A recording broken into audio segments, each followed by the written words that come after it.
3 days before losing her home to the bank, an 80-year-old widow fed 30 freezing, stranded Hells Angels her absolute last meal. The very next morning, 800 roaring motorcycles descended upon her crumbling farmhouse to deliver a jaw-dropping real-life twist that will leave you completely speechless. Martha Burke sat alone at her chipped formica kitchen table, staring blankly at the thick, cream-colored envelope bearing the aggressive logo of Pacific Century Bank. The bold red letters stamped across the top page burned into her vision.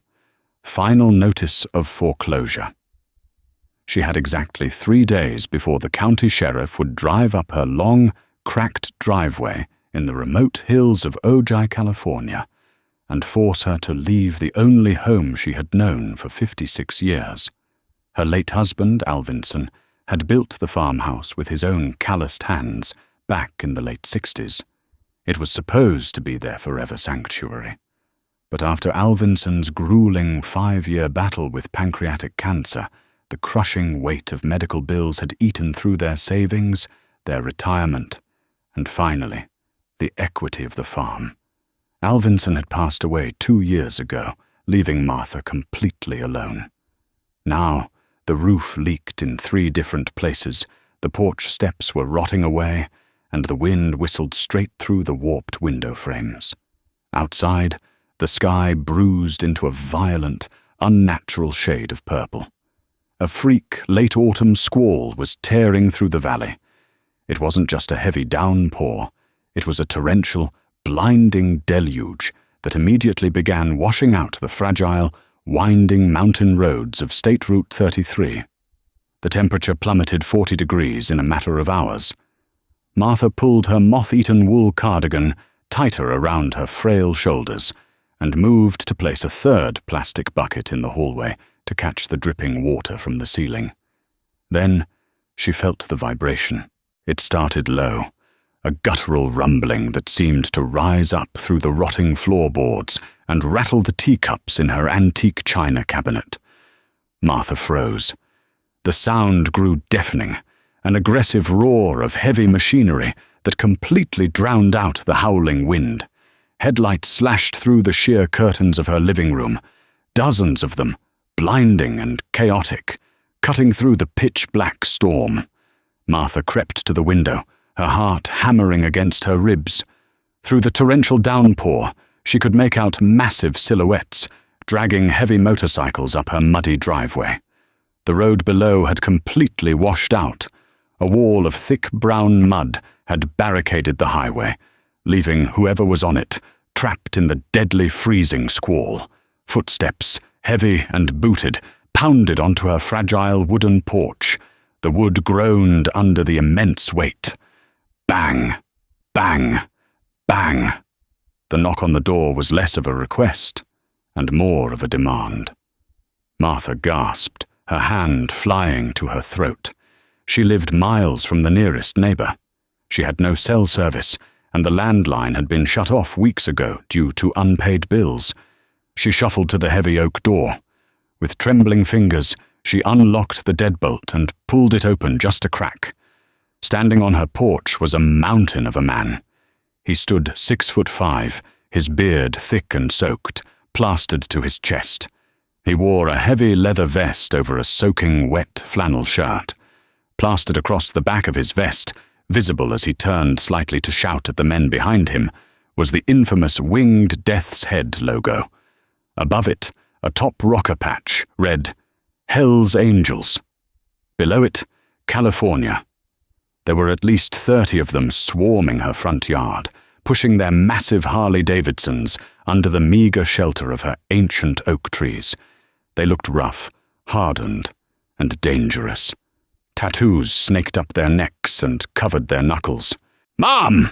the giant man barked, his voice a deep, gravelly baritone that cut through the thunder.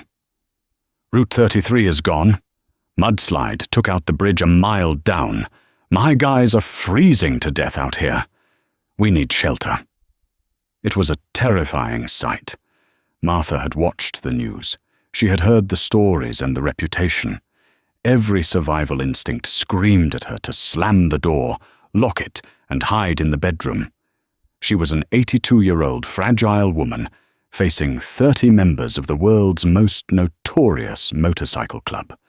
But then, Martha looked past the frightening leather cuts and the intimidating tattoos. She looked at their faces. They were shivering violently. Their hands were blue from the biting cold. One younger biker, who couldn't have been older than 25, was leaning heavily against his bike, his teeth chattering so loudly she could hear it from the doorway. Alvinson had always told her, "A closed door turns away angels and demons alike, but an open door shows God you're willing to do his work." Martha took a deep breath, pulled the door wide open, and stepped back. "Well," Martha said, her voice surprisingly steady, "don't just stand there catching your death. Get inside. Wipe your boots on the mat." The giant man, whose patch read bear, blinked in genuine surprise. He looked at the frail, silver-haired woman, then back at his soaking wet crew. With a sharp nod, he turned to the yard. "Leave the bikes. Get inside. Watch the mud, boys." One by one, 30 massive, soaking wet Hell's Angels filed into Martha's tiny, dilapidated farmhouse. They filled the living room, the hallway, and the kitchen, bringing with them the heavy scent of wet leather, gasoline, and damp denim. The house suddenly felt incredibly small, the floorboards groaning in protest under the sheer weight of the men. Martha didn't flinch.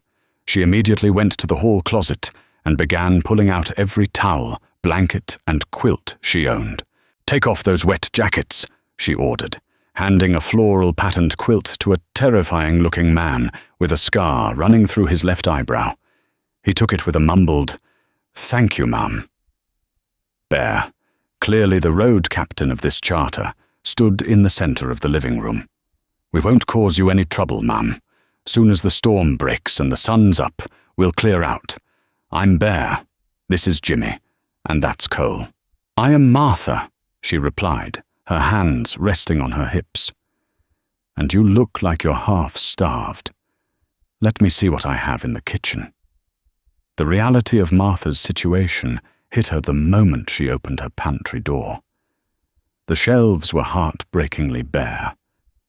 Because the bank was seizing the house on Monday, Martha hadn't gone grocery shopping. She had planned to survive the weekend on her absolute last reserves, a half-empty sack of flour, a few cans of crushed tomatoes, dried pinto beans she had soaked the night before, and a single pound of frozen ground beef she had been saving for Sunday dinner. It was enough to feed an old woman for 3 days. It was absolutely not enough to feed 30 massive, hungry bikers. Martha stood in the dim light of the pantry, her eyes watering. She could hear the deep rumbles of conversation in her living room, the clanking of their heavy boots, the sound of them shivering. She thought about her impending eviction. By Monday, she would be essentially homeless, shipped off to a state-run assisted living facility. The food wouldn't matter then. Nothing would matter. "Give them everything," a quiet voice in her heart whispered. Martha grabbed the flour, the beans, the tomatoes, and the meat. She fired up her ancient, temperamental gas stove. For the next 2 hours, the tiny kitchen became a whirlwind of activity. She browned the meat with the last of her onions and garlic, threw in the soaked beans and tomatoes, and seasoned it heavily with chili powder and cumin to stretch the flavor. She kneaded the flour, cutting in her last stick of butter to make 4 dozen thick, Southern-style biscuits. The smell of rich, spicy chili and baking bread began to waft through the freezing house. In the living room, the conversation died down.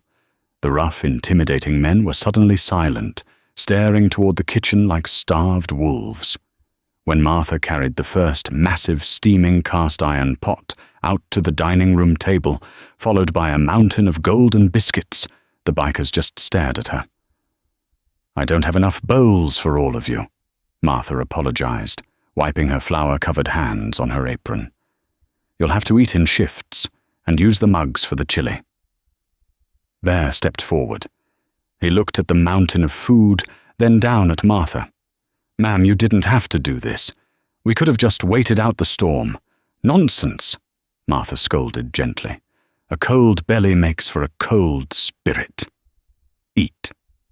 The Hells Angels lined up. Men who routinely brawled in dive bars and struck fear into the hearts of law enforcement were suddenly as polite as choir boys. They took their coffee mugs full of chili and their hot biscuits with whispered "thank yous" and "bless you, Mum." As the men ate, the atmosphere in the house shifted entirely. The harshness melted away. Jimmy, the biker with the scarred eyebrow, sat cross-legged on the floor, dipping his biscuit into his mug with a look of pure bliss. "Swear to God, Martha, this is the best thing I've eaten in 10 years, he declared. Martha smiled, but the smile didn't reach her eyes. She was exhausted, and the crushing reality of her foreclosure was creeping back into her mind. Bear, who had finished his meal, walked into the kitchen to return his empty mug. As he set it on the counter, his eyes scanned the room. Bear wasn't just a big man.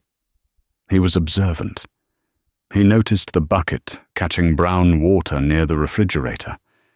He noticed the rotting wood under the sink. And then his eyes fell upon the kitchen table. The bright red letters of the final notice of foreclosure from Pacific Century Bank were impossible to miss.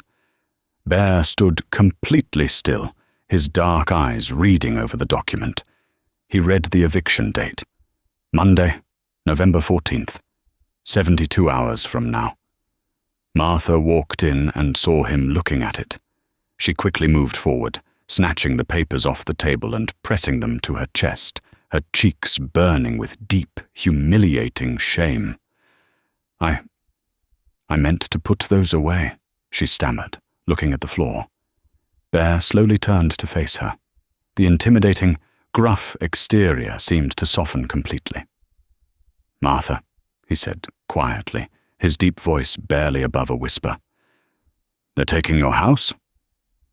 Tears which Martha had held back for months suddenly betrayed her. They spilled over her wrinkled cheeks. She nodded slowly. "Alvinson built this place. But he got sick. The treatments. They took everything we had. I fell behind on the mortgage. The bank has been patient, but time is up. The sheriff comes Monday morning." Bear looked at the empty pantry shelves. He looked at the massive empty pot of chili. The realization hit him like a physical blow. "Martha," Bear said, his voice thick with emotion. "Did you just feed us everything you had left?" Martha looked up at the giant biker, wiping a tear from her cheek. "You boys were cold, and you were hungry. I wasn't going to need it anyway." Bear stared at her for a long, silent moment. His jaw tightened, a muscle feathering in his cheek. He didn't say another word. He just nodded, walked out of the kitchen, and returned to his men. For the rest of the night, the house was remarkably quiet.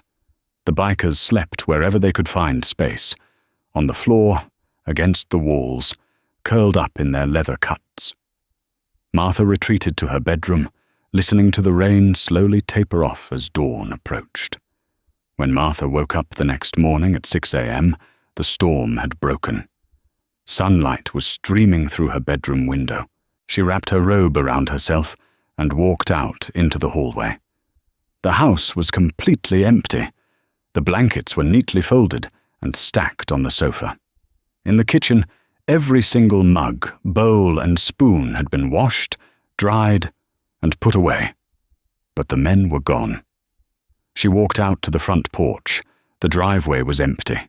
Only the deep ruts in the mud proved they had ever been there at all. A profound, hollow emptiness washed over Martha. She had given away her last shred of security, her last meal, to strangers who had vanished into the morning mist without so much as a goodbye. She walked back into her kitchen, sat at the Formica table, placed her head in her hands, and finally wept for the loss of her home. She was completely alone, out of food, out of money, and out of time. She had absolutely no idea what Bear had done when he left her kitchen the night before. She had no idea that he had stepped out onto the back porch into the freezing rain, pulled out a satellite phone, and made a call to the regional president of the Hells Angels. And she certainly had no idea what was about to come rolling up her driveway the very next morning. Saturday morning dawned crisp and bitterly cold. Martha stood in the center of her living room, surrounded by empty cardboard boxes she had scavenged from the local grocery store weeks ago. The silence in the house was absolutely suffocating. With trembling hands, she took down the framed photograph of Alvinson from the mantel. It was taken on their wedding day, his smile bright and full of a future that had ultimately run out of time. Carefully, she wrapped it in an old newspaper and placed it into the box. The deadline was 48 hours away. By Monday morning, the sheriff's cruisers would be kicking up gravel on her driveway. She had accepted her fate. She had no money for a lawyer, no family to call, and after feeding the stranded bikers her last meager rations, she didn't even have a crust of bread to make toast. At approximately 8 a.m., the vibration returned. At first, Martha thought it was an aftershock from a minor California earthquake. The glass panes in her windows rattled aggressively within their warped wooden frames. The floorboards hummed beneath her worn slippers. But this wasn't an earthquake. The sound was too rhythmic, too mechanical, and it was growing louder by the second. It sounded like a fleet of military bombers flying low over the Ojai Valley. She walked to the front door, pulling her cardigan tight across her chest, and stepped out onto the rotting wooden porch. What Martha saw coming up the winding mountain road of State Route 33 made her breath catch in her throat. The mudslide that had blocked the road 2 days prior had been violently shoved aside by heavy machinery, and pouring through the newly cleared passage was a river of roaring chrome, gleaming heavy metal, and black leather. Motorcycles, hundreds upon hundreds of them, were riding in a tight, disciplined 2x2 formation. They stretched down the highway as far as the eye could see, a mile-long parade of roaring engines that echoed off the canyon walls like rolling thunder. But it wasn't just motorcycles. Interspersed within the massive convoy were heavy-duty pickup trucks pulling massive flatbed trailers. Martha clutched the porch railing as the lead bikers turned their heavy machines up her long, cracked driveway. Leading the pack was Bear. He parked his massive customized Harley right by her front steps, cutting the engine. The silence that followed was instantly swallowed by the roar of the hundreds of bikes piling into her front yard, her side yard, the fields behind her house, and lining the highway shoulders. There had to be at least 800 of them. Men and women wearing the infamous Death's Head patch dismounted, their faces stern and determined. Bear walked up the creaking steps, removing his heavy leather gloves. He looked down at Martha, who was staring up at him with wide, terrified eyes. "Good morning, Martha," Bear said, his deep voice carrying over the din of idling engines. "Bear, what is all this? What are you doing here?" Martha stammered, her gaze darting to the massive flatbed trucks that were now parking on her front lawn. Men were already unstrapping massive loads of 2x4s, plywood, architectural roofing shingles, and PVC piping. "Thursday night my boys were freezing to death," Bear said, his dark eyes locking onto hers. "You didn't know us from Adam. You knew our reputation, and you opened your door anyway. I saw that foreclosure notice on your table, Martha. I saw your empty pantry. You fed us your absolute last meal, knowing you were going to be thrown out on the street in 3 days." Bear took a step closer, placing a massive, calloused hand gently on her fragile shoulder. In our world, loyalty and respect are the only currencies that matter. You gave us everything you had, so we brought you everything we have." He turned and whistled loudly. A giant of a man, even taller than Bear, with a thick grey beard and a patch that read "President," stepped forward. "Martha, this is Big Rick. He runs a commercial construction company down in Los Angeles," Bear explained. "That guy over there carrying the tool belt, that's Tiny. He's a master electrician. Doc over by the truck is a licensed plumber. Every single man and woman you see out here today has a trade, and they belong to the club. We put the call out across 3 state chapters." I don't understand," Martha whispered, tears springing to her eyes.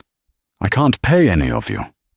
Big Rick laughed, a booming, joyous sound. "Mom, your money is no good here.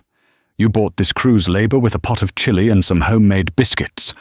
Now, we suggest you take a seat in the yard. It's going to get a little loud." Before Martha could utter another word, the chaotic symphony of construction began. It was a masterclass in military-level organization. Over 100 men swarmed her farmhouse like a colony of fiercely protective ants. Within 20 minutes, a crew was on her roof, aggressively tearing away the rotten, leaking shingles and tossing them into a dumpster that had just been rolled up the driveway. Another crew descended upon the front porch, wielding crowbars and sledgehammers. They ripped out the termite-infested wood, immediately replacing it with heavy, pressure-treated lumber. The sound of nail guns, circular saws, and heavy boots echoed across the valley. Meanwhile, inside the house, Martha watched in absolute disbelief as plumbers crawled under her sink, pulling out corroded pipes and replacing them with gleaming new fixtures. Electricians were rewiring the faulty panels that had plagued Alvinson for a decade. And then came the women. A group of female bikers, clad in denim and leather, marched into her home carrying massive cardboard boxes. But these weren't empty boxes for packing. They were filled to the brim with groceries, fresh produce, meats, canned goods, sacks of flour, coffee, and pastries. They began violently scrubbing down the kitchen countertops, washing the windows, and organizing the pantry until it was overflowing with enough food to last Martha a full year. Martha sat in a lawn chair Bear had set up for her under the ancient oak tree, weeping openly. She watched rough, heavily tattooed men whom society had labeled outlaws and menaces, methodically and lovingly rebuild the home her husband had started. Jimmy, the biker with the scarred eyebrow she had fed 2 nights ago, walked by carrying a massive sheet of drywall.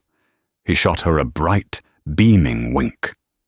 By sunset on Saturday, the entire roof had been replaced, sealed, and shingled.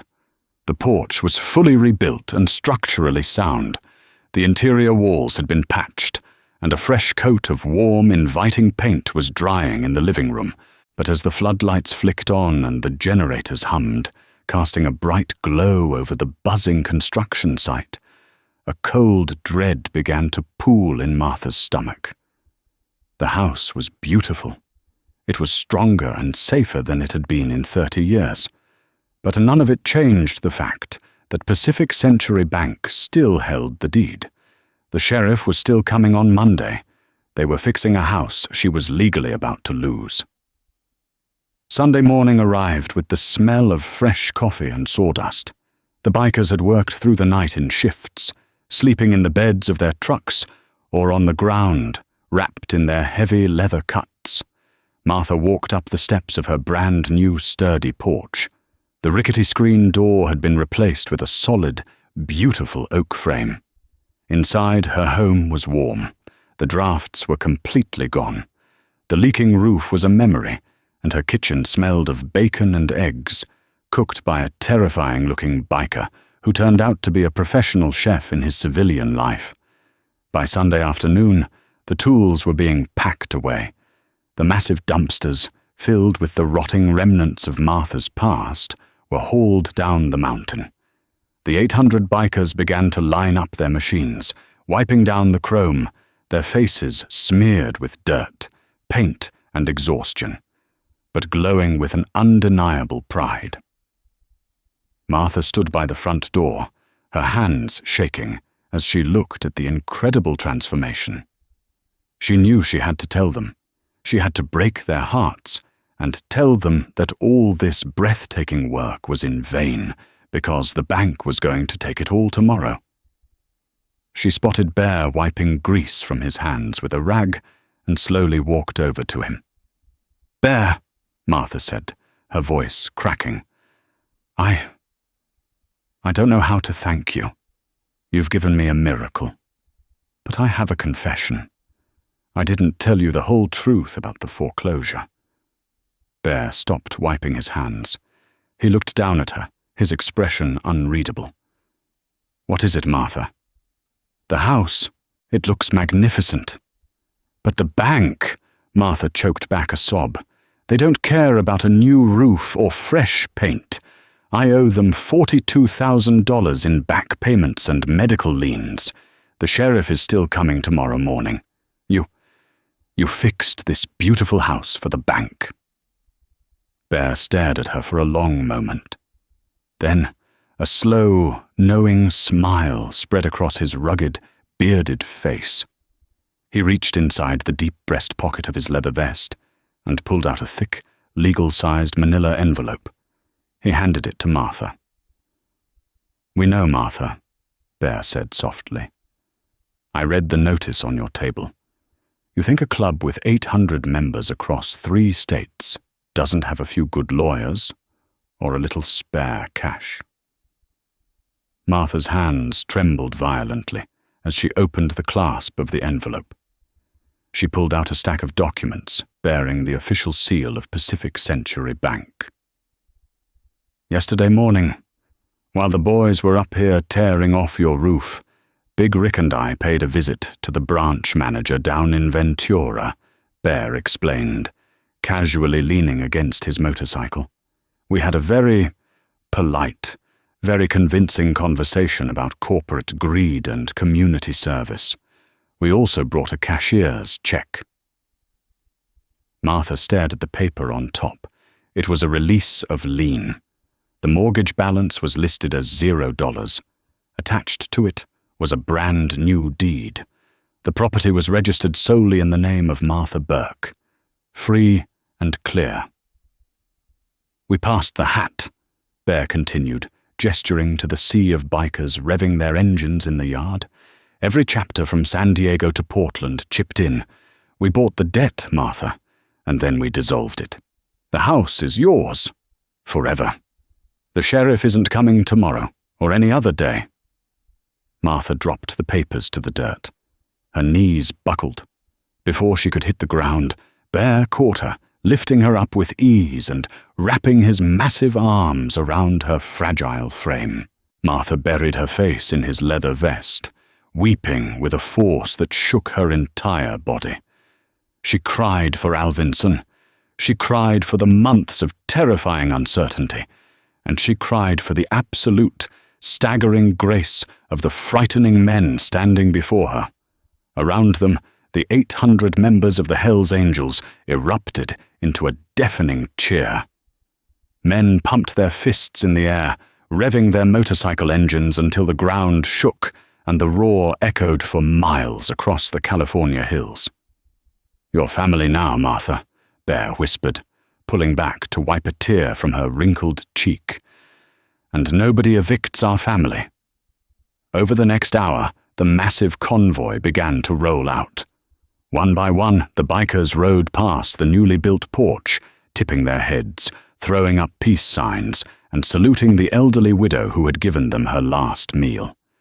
Jimmy rode past, honking his horn and shouting, "Keep that chili recipe safe, Martha. I'm coming back for it." Martha stood on her beautiful, sturdy porch, clutching the deed to her forever home to her chest. She watched the sea of chrome and leather disappear down the winding mountain road, the thunderous roar of their engines slowly fading into the peaceful quiet of the valley. The sun began to set behind the hills, casting a warm, golden glow over the farmhouse. The buckets in the hallway were gone. The foreclosure notice was ashes.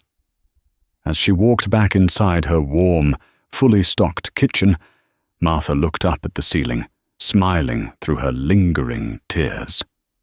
Alvinson was right. A closed door turns away angels and demons alike, but an open door shows God you're willing to do His work. Sometimes you just have to trust the angels sent your way, even if they ride a Harley. Did this unbelievable true story of the Hells Angels rescuing a desperate widow restore your faith in humanity? Sometimes the greatest angels ride on 2 wheels and wear leather.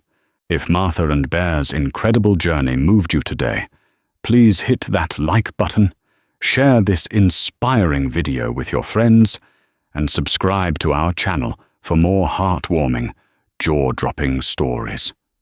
Let us know your thoughts in the comments down below.